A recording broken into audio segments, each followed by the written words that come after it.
CBS projects that Senator Barack Obama of Illinois will be the next president of the United States. ABC News is now ready to project Barack Obama will be the 44th president of the United States. Barack Obama has been elected president. And CNN can now project that Barack Obama, 47 years old, will become the president-elect of the United States. 11 p.m. on the East Coast. We're back on the air, and we have news. An African American has broken the barrier as old as the Republic, a seismic shift in American politics.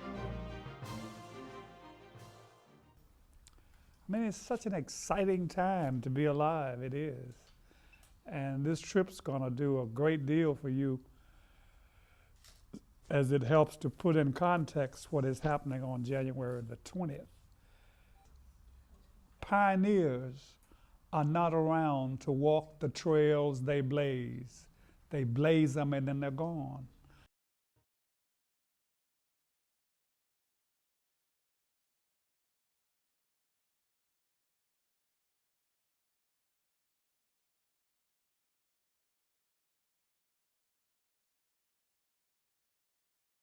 On election night, we thought we want to be together as a family because this could mark an incredible moment. My mother and my family have always told me they would never live to see the day of an African American elected president. And so on that night in November 2008, I wanted to be with people to share that historic moment. So we watched it together with friends, and we cheered, we laughed, we cried. I got the idea that night that I wasn't going to teach from the lesson plan on Wednesday morning. I knew that coming to work, coming into the building. And so it was in the context of that morning that the idea just came to my mind. Think about it.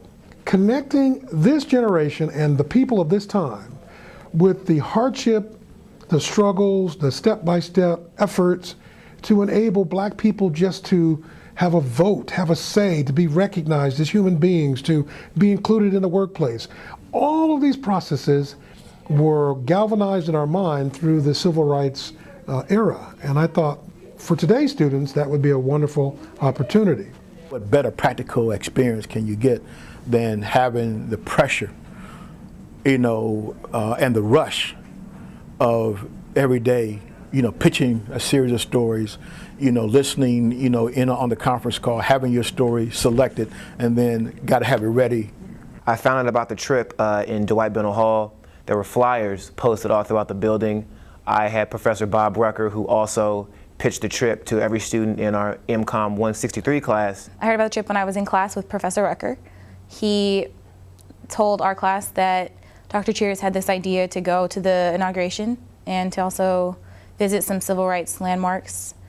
And I saw it as an opportunity of a lifetime, one, to see the first African-American president inaugurated into office, and two, to meet the foot soldiers of the civil rights movement who had such a strong impact on the lives of so many people for so many years, and to see and pay homage to the people who paved the way for me to do most of the things that I'm able to do today. We wanted to reflect in our selection process the diversity of San Jose State and the Bay Area. There was really no desire whatsoever to have all one culture go. We wanted all cultures represented, and so we made the pitch to students through classes and emails and through word of mouth. The application process was a short online application where you had to fill out your knowledge of the civil rights movement, why you wanted to go on the trip, your proficiency and efficiency in editing. And we also wanted to know about their culture and how they tied their cultural growth, expansion, and opportunities into the civil rights movement.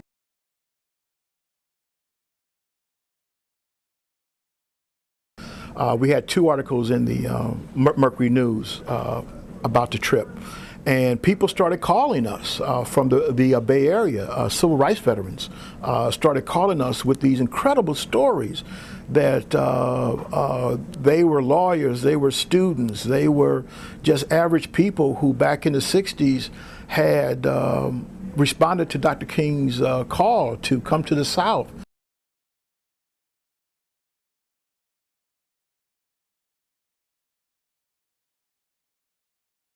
This was a time of great fear and trepidation in the South.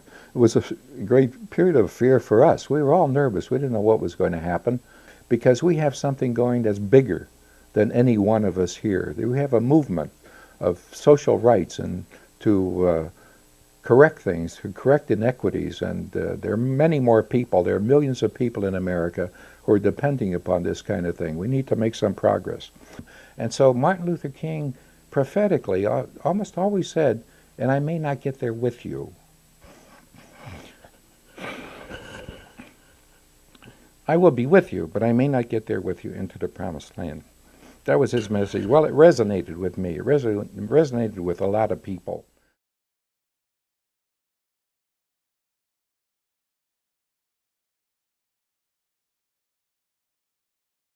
The main event was fear. If you registered to vote, your name was printed on the front page of the Mississippi Journal, or the Alabama equivalent.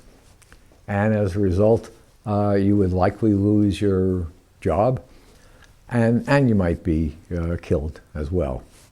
I used to tell people that whenever somebody was shooting, I would say to myself, if I get through tonight, I'm going to get in my car, drive to the Memphis airport, get on a plane, and fly out of here. Why am I here doing this? And the next morning would come and I'd be fine and stay on. These were the bravest people I've ever known. I mean, I could always get back on that theoretical plane and go home, and of course one day I would. They had nowhere to go. They had to stay, and those that were the early people to register were incredibly courageous. And so when we got done with those interviews, little did I know that that was just going to be the starting point of how hard and how much emotion was going to be in it, because if people from the Bay Area have this much emotion, God knows what people are going to have in the South when we go and talk to them that still live in places that this happened. So I think it was a good jumping point to start off at.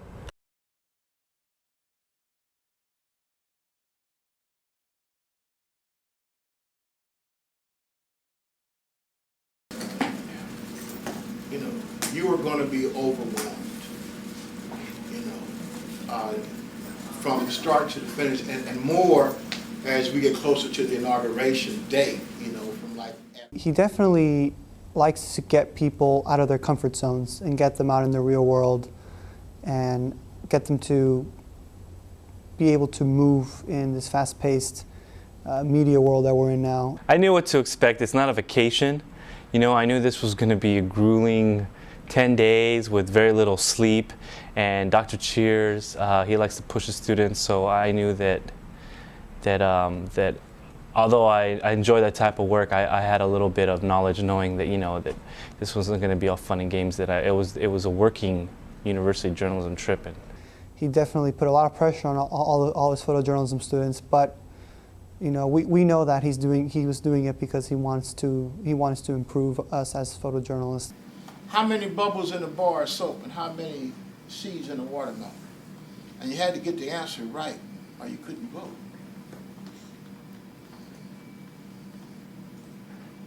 So you connect that history up until November 4th, 2008. Seemed like a story to me. You know, we are really working on the fly. We are doing a lot of stuff on the under deadline. We're not going to be getting into the next town at 5 or 6 o'clock in the evening, and you know, 8 hours sleep and all that. Most of the places we're going to be getting into late, you know. And he kind of throws you out there, and if you say you can't swim, he's going to throw you in the water. Will we have a solid list before? We may and we may not. In real world journalism, guys, guess what?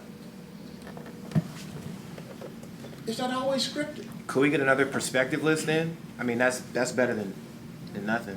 You said what now? Another perspective list, like these are the maybe people, but at least if they do come through, we'll still have the background on them, so we're intelligible So we when we can ask just be them. ready. That way we're not just So, going you know, guy, sometime ready means you got 5 minutes.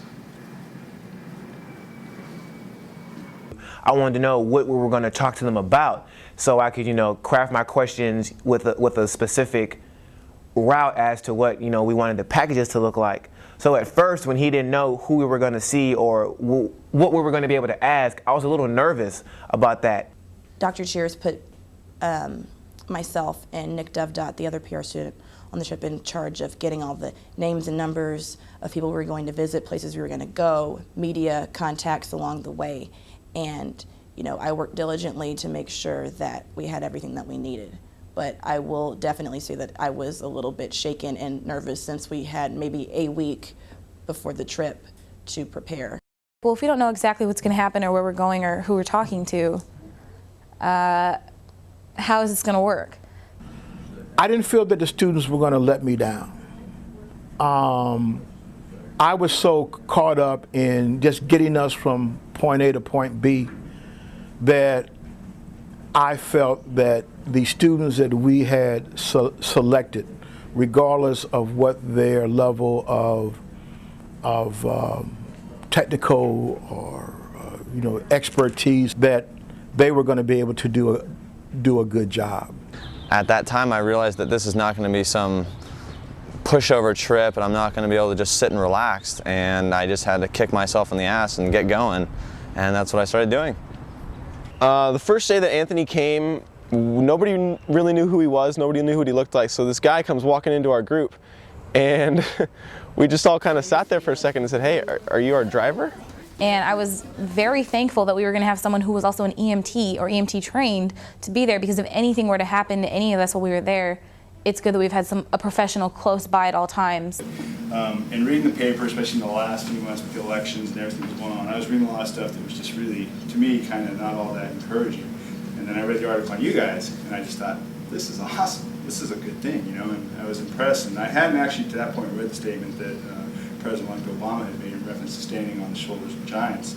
And for me, that was pretty impactful, because in my career, there's no way I'd have ever got my foot through the door if these people hadn't had the courage to do what was done at that time. In addition to that, I read we're 65 with the process of getting the blacks in that area registered to vote was kind of the height of the civil rights movement. There's been 44 years since 65 for the 44th president.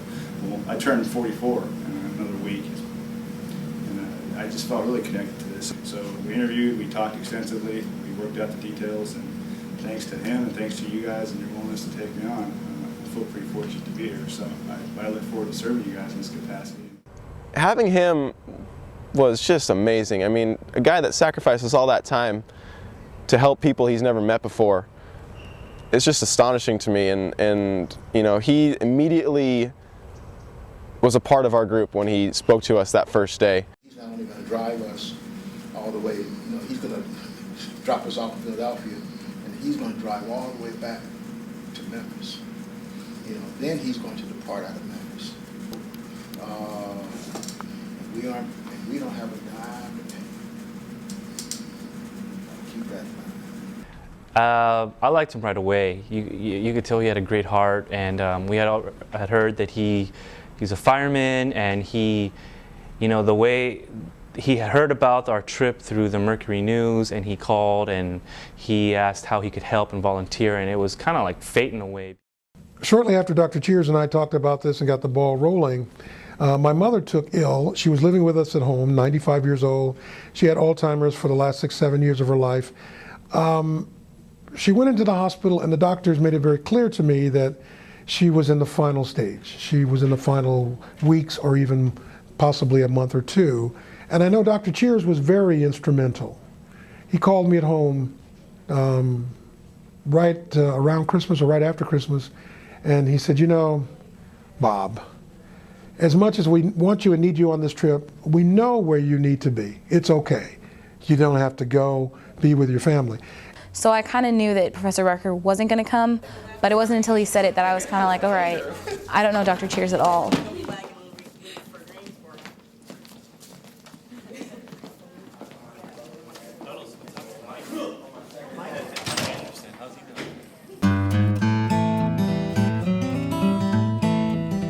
were embarking on something so magnificent that it just was too much for me to grasp at the time. I was excited.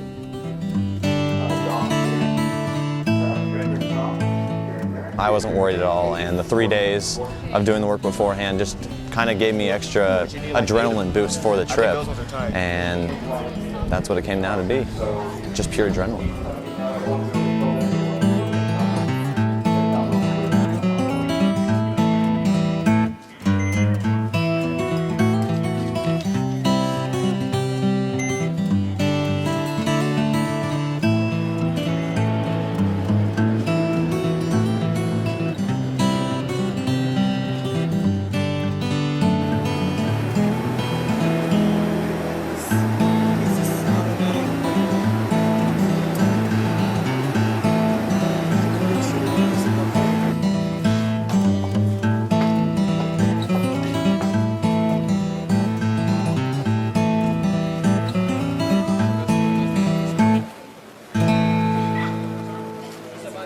When we saw that van, I was thinking, oh my God, where's the second one?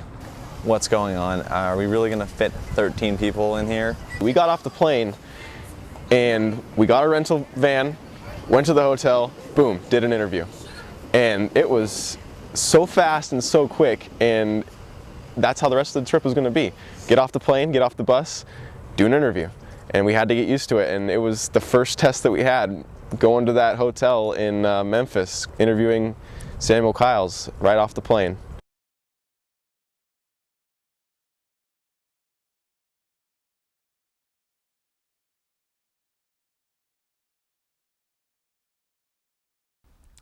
I mean, it's such an exciting time to be alive, it is. And this trip's gonna do a great deal for you as it helps to put in context what is happening on January the 20th. I was nervous because it was the first interview, and I wanted to kind of make sure that it went off with a good note. Reverend Samuel Billy Kyles is still a minister in Memphis. He's also he was one of the last remaining people to see Dr. King alive before he was assassinated. Pioneers are not around to walk the trails they blaze. They blaze them and then they're gone. And so I'm so blessed and so honored that I'm still here to walk some of the trails that we blazed. And that day happened because of the lives of so many people who helped to build the foundation, but whose names we don't even know. I just remember that when he was talking, I felt some different emotion that I hadn't really felt before. I just wanted to ask him questions, and at the same time, I just wanted to listen to him and hear his entire story. And I just knew that this was going to be a trip of a lifetime, and I've never experienced anything like this again, and Samuel Kyles provided the start for that. So he wanted to come back into Memphis and have a peaceful march. April 3rd, he came back from Atlanta to Memphis in preparation for the march. The last speech of his life almost didn't happen in Memphis. The speech we know as the mountaintop speech almost didn't happen. There were tornado warnings that night. It was thundering and lightning and raining, and he thought there wouldn't be many people at the church. We came that close to losing the mountaintop speech. And he didn't take a topic that night. He just started speaking from his heart. He talked about death more than I had I hadn't heard him in a while. He talked about the time he was in New York autographing books. A demented black woman came up to him and said, "Are you Martin Luther King?" And he was writing. He said, "Yes, I am." He never looked up. And she reached over the table and plunged a letter opener into his chest. And when he was recovering, he said he got greetings from all over the world, but he does not remember what they said. He does remember a teenage girl who wrote, "Dear Dr. King, I read about your misfortune and I'm so sorry." The New York Times said the blade of the letter opener was so close to your aorta that if you had sneezed, you would have drowned in your own blood. And she put at the bottom, I'm so glad you didn't sneeze. And he picked up on that and did a whole litany. And I'm glad I didn't sneeze. If I'd sneezed, I would have missed the Selma to Montgomery March. Martin's lifespan, work span, was maybe 12 and a half years. Not a long time. 12 and a half years, he turned this nation and, in many places, the world inside out and upside down. I told him dinner was at 5 o'clock. He called the house, they told him 6. I went to the motel to get him. He said, oh no, dinner's not till 6 and I'm in no hurry, have a seat. He was never in a hurry, that's why I told him 5. And so I took a seat. Abernathy was still shaving and Martin was dressed, and I picked out his tie. Ralph had washed a shirt for him that he couldn't button, and Ralph said, well, you know, when I wash another shirt for you, he said, I can't button it. It was 3 guys hanging out, 3 preachers in a room. And of the 3, Abernathy, King, and Kiles, I'm the only one left. We didn't know it was the last hour, so we were not in prayer and meditation. It was 3 guys really hanging out. About 5:45, we stepped out on the balcony. You'll see a wreath at that place tomorrow. He stood here and I stood here. He saw Jesse Jackson and said, Jesse, you're not dressed for dinner.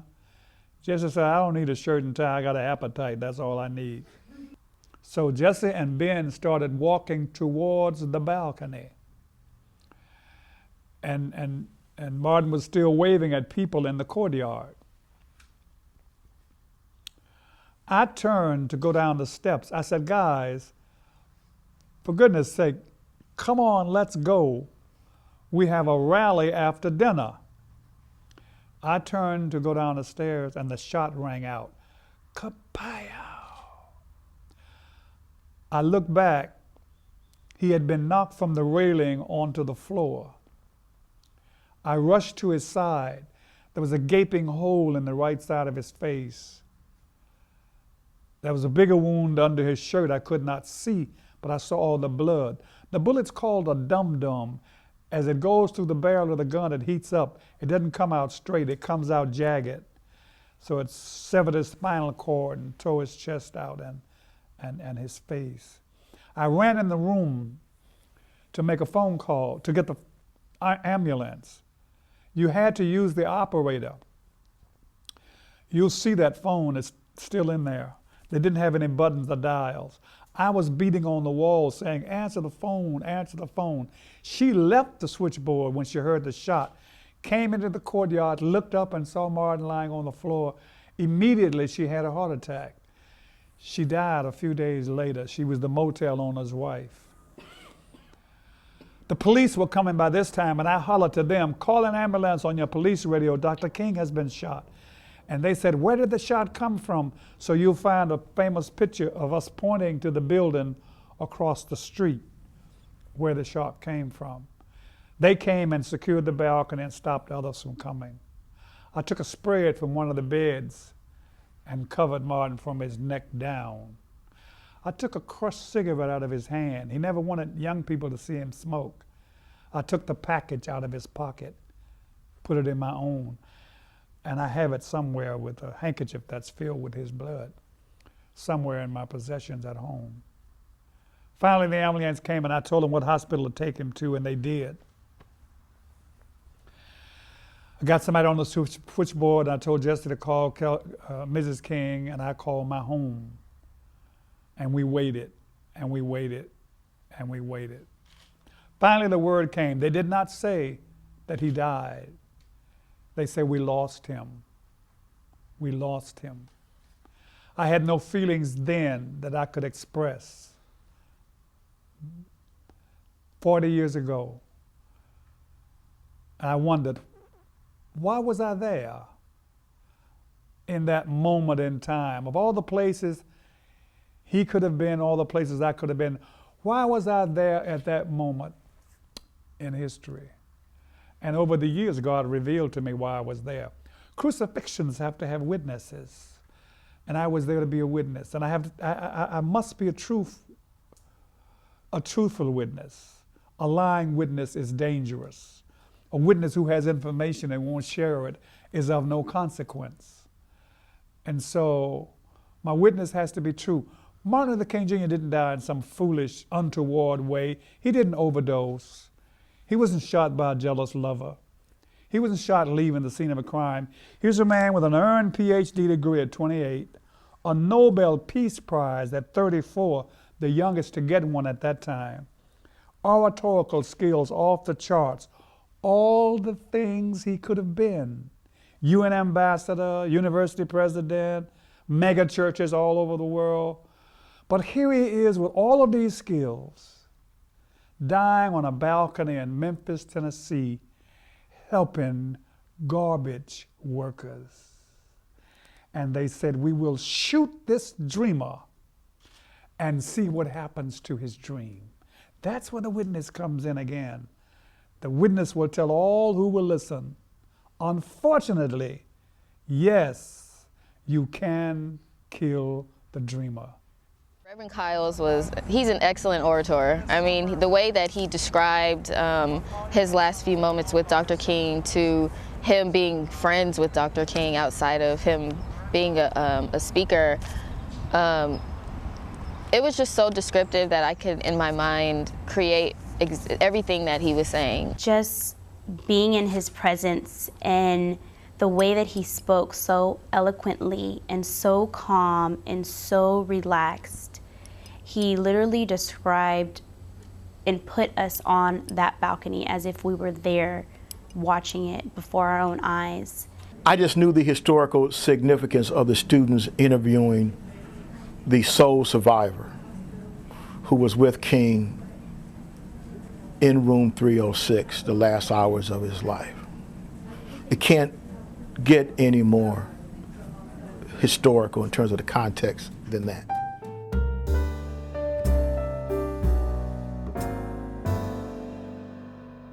Arriving to the Lorraine Motel and standing below that balcony, literally as I stood there, I could hear the kapow that Reverend Kyles had yelled out during his interview. It was eerie, especially when I was able to get in that room where he had slept, where he had gotten shot. It was very, very, very emotional. Well, being from California, we're just so displaced from all of this. We can't just, drive down the highway and, go to a civil rights museum or go to a historic landmark. So it was really exciting and heartwarming to be able to see this and have access to it and really just stand in the midst of history. But Dr. Cheers had been to these places before. We hadn't, so he'd seen all the stuff that we wanted to see. So he was a little faster paced than we were. The first example of that was at the Lorraine Motel. We had to rush out. We had an interview in Mississippi, a 3-hour drive that afternoon. The towns of Tutwiler and Sumner, those towns aren't they're maybe about 15 minutes from each other. Sumner is very clean. It's very, very kept up, very updated. I'm sure people who live in Sumner have, money to, take care of their homes, manicure their lawns. And you go 15 minutes down the road to Tutwiler, homes that people live in have boards on the windows. We participated in a tour guided by the director of the Tallahatchie Board of Supervisors, Jerome Little, and Mississippi State Representative Robert E. Huddleston. And they guided us through the Emmett Till Memorial Commission's tour. It consisted of the courthouse where the 2 men were acquitted of the murder. It consisted of the funeral home where Till's body was brought initially, the dump site where he was, and the Bryant grocery store where he was allegedly whistling at the white woman.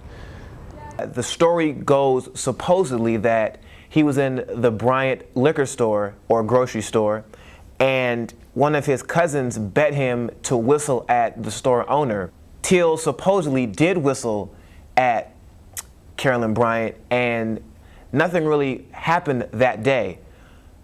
Bryant's husband was away on business, I believe, and when he returned to the Delta, she told him the story, and that's when Roy Bryant and J.W. Malam came and got Emmett Till out of his uncle's house, took him all throughout the Delta, through the dark, deep, deep Delta, Mississippi, beat him, flogged him, shot him in the head, and then threw him into the river, Tallahatchie River, with a cotton gin tied around his neck. The trial took place on September 16th, 1955, and all-white jury in the Delta. J.W. Malam and John Bryant were both acquitted of all charges and were never convicted of the murder of Emmett Till, and that still brought outrage throughout the African American community.